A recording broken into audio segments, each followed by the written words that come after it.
Allison, thanks so much.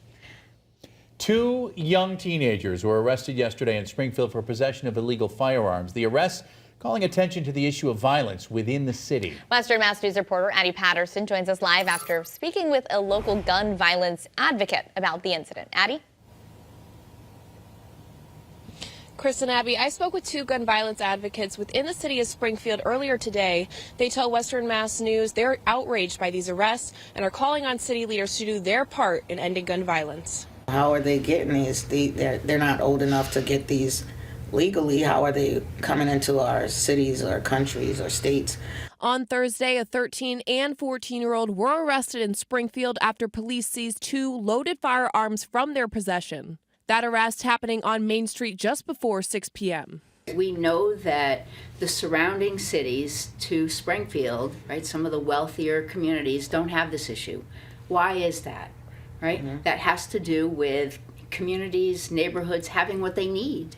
Western Mass News caught up with gun violence advocates Juanita Batchelor and Holly Richardson with the Darrell Lee Jenkins Jr. Resource Center in Springfield. They tell us while Thursday's arrests are disheartening, it doesn't come as a surprise. Communities are getting so numb to the same thing happening over and over. It's devastating, but it's the new normal, and we don't want that. It shouldn't be that. We shouldn't feel like that.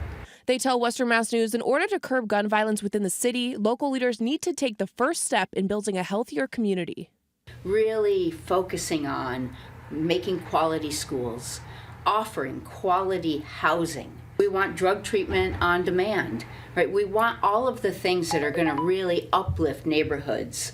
And we believe that also will steer people in other directions. This needs a multi-pronged approach. No one thing is going to get at this. Both women tell us they believe there are more things the city could be doing to get guns off the streets and stop these incidents from happening in the future. So why not really try to recruit folks from there, from the neighborhoods where this is happening, and have them become outreach violence interrupters? You're seeing the same broken city when you're coming, neighborhood when you're coming out.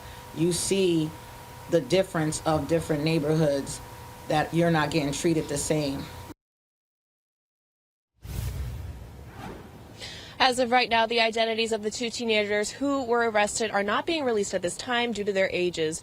Both Batchelor and Richardson tell Western Mass News and encourage anyone in need of assistance to contact the Resource Center. That information can be found on our website, westernmassnews.com. For now, reporting live in Springfield, Addie Patterson for Western Mass News. Thank you, Addie. Now to a follow-up on a story Western Mass News has been following for years. A virtual public